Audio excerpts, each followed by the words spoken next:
Welcome to the United States 2021, where armed Antifa members, decked out in black plate carriers with rifles and pistols, can pull a gun on you while you're in traffic because it's their job to impede traffic now, so you can't live your life, so you can't be free.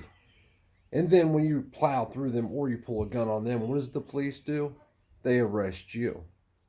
For all of y'all that still put your hopes in the justice system and go by the old adage, I'd rather be judged by 12 than carried by 6. I'm not sure I'm still on that same train with you. You're going to lose, no matter what. They've made a position where you cannot win today. So let's just say you're on your way to your job and some armed person puts a gun in your face at a traffic light and tries to stop you, and they start beating on your car or whatever, and you decide to gas it and go. They're going to arrest you. You're going to go to trial. The person dies, gets injured, whatever. You're going to do some time in prison because the juries are stupid now. Why do you think they only let those who register to vote be on juries? Because government knows that they're the only ones stupid enough to still fall for the bullshit, and that they'll convict you with whatever they tell you to convict you of. In a jury trial, what happens is, and yes, I've sat firsthand through jury trials from day one to the end of it and watched them. They have 12 people up there in Ohio anyway, and 2 alternates, and they tell the jury, kind of what's going on, their view of it anyway. Then first the defense, then the prosecution, or vice versa. First the prosecution, first the prosecution, first the defense, then the prosecution, then the defense again, and then possibly the prosecution again, and then they say, "Hey, jury, if this person murdered this person, you must find them guilty." They use the word must. You must find them guilty of. But they don't go into detail and explain what that law even says. People in 2021 still don't even recognize that there's a difference between killing and murdering. Now, my position is, if you're on your way to work and somebody points a gun in your face, just because you're on your way to work, you have the right to end that person's life. At which point, you must be aware and be willing to accept that there's going to be some bad thugs come along. And they're not going to do any investigation or anything like that. They're going to throw you in cuffs. They're going to haul you to the jail. Then they're going to investigate. And then in the cause of social justice, of course, they're going to charge you with murdering this person who would still be alive if they hadn't put a gun in your face while you were on your way to work. And then you're going to go to trial and sit in front of these 12 dumb people that are still voting. They still believe that their vote counts. They still buy the illusion of freedom. I don't want anybody to kill anybody. I don't want anybody to harm anybody. I don't like violence. I'm not suggesting you commit violence. I'm not suggesting you break a law. I don't support you breaking laws. None of that shit. All disclaimers. Somebody that points a gun at me is going to have a bad day. And after that, anybody that tries to arrest me for that moral act is going to have a bad day. And I know, in the end, I'm going to lose. I understand that. I will accept that. But what I will not accept is waking up tomorrow having let any of that shit happen. And until the country puts that face on and decides that the same way, all bets are off, you're going to lose. They've set it up for you to lose. I mean, look across the country. The police that most people support, which still boggles my freaking mind, stand down when that dude's out in the street with the plate carrier on, decked out in black, face covered, putting guns in people's faces.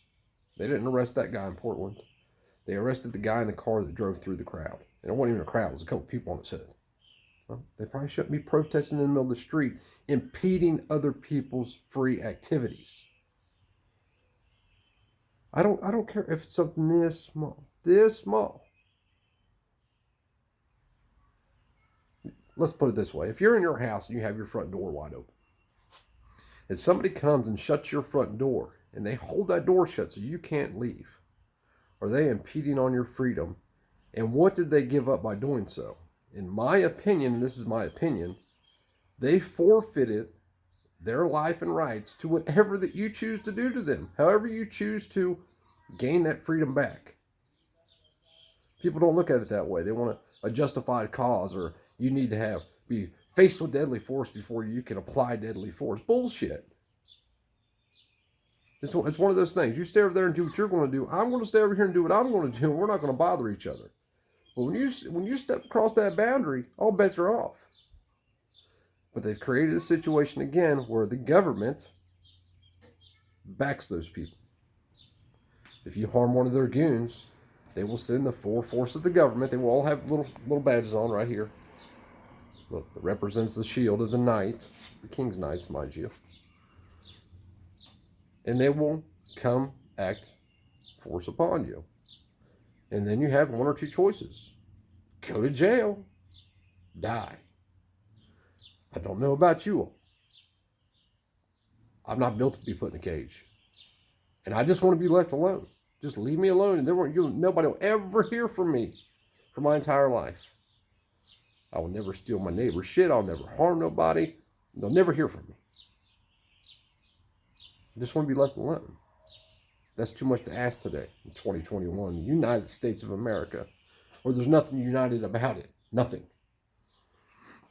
You have the few states that are already completely under communist control. You have the other states that are under communist control, and it's just not as apparent, where there's still some illusion of freedom.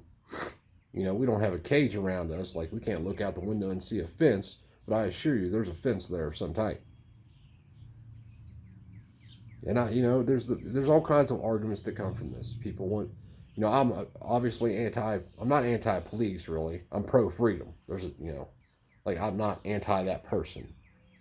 I'm pro-freedom. There's the people that want the argument. Well, what about the helpless people that need the police? Well, if they're productive members of society, and they don't even have to be productive in the sense they make shit or work a job or any of that, just productive members of the community. When Sally Mae needs her haircut, maybe the old lady can go cut Sally Mae's hair. That's her job in the community. So when it's time for somebody to defend that old lady, it's the community's, Sally Mae's turn to step up and defend that old lady. For the most part, this country's gone. There's probably no getting it back as a whole. There's very limited chance we can get it back even on a small scale. And the only way to do that is to consolidate anybody that wants to truly be free into one state and then work your way outwardly. In order to do that, you have to consolidate one county and work your way outwardly. There's places already doing this. And we're getting ready to move right down the road from one of those places. And I suggest you all do too. It is over. The lie of freedom has shown its face. Your life has been stolen from you, like it or not. You may have a bunch of shit that you're in debt for, that you wake up and go work a job you hate to buy the rest, all that shit that you haven't needed. But it's over. They have now, not only have they now convinced you and tricked you into supporting the very thing that makes all tyrannical governments possible. Every government in history has been tyrannical, all of them. There's not one that hasn't been. And the one thing they've all had in common is force. They convinced you that force was good for you, it was your friend, it was your buddy, and now it's being used against you. And until people have had enough and they all stand up together, it's all bad. Just going to keep going down the road we're going until nothing's left.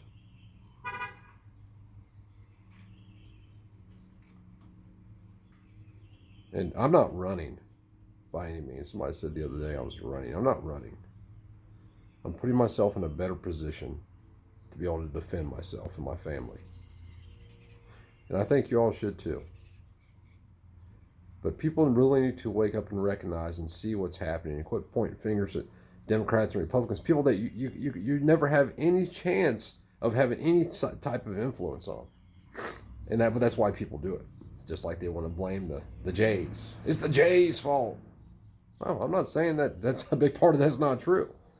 But you gotta tear one wall down at a time. You gotta get through one roadblock at a time. We'll get there when we get there. But let's start with what's most important right in front of us and what's affecting us the most. There's not a problem that you have that between you and the government that you blame for having that problem, no matter what that is. There's not one problem that doesn't have a badge between you and government. Government gives the problem, you have the problem, please protect government from you fixing the problem. I mean, come on, people. Shit, it's not that complicated.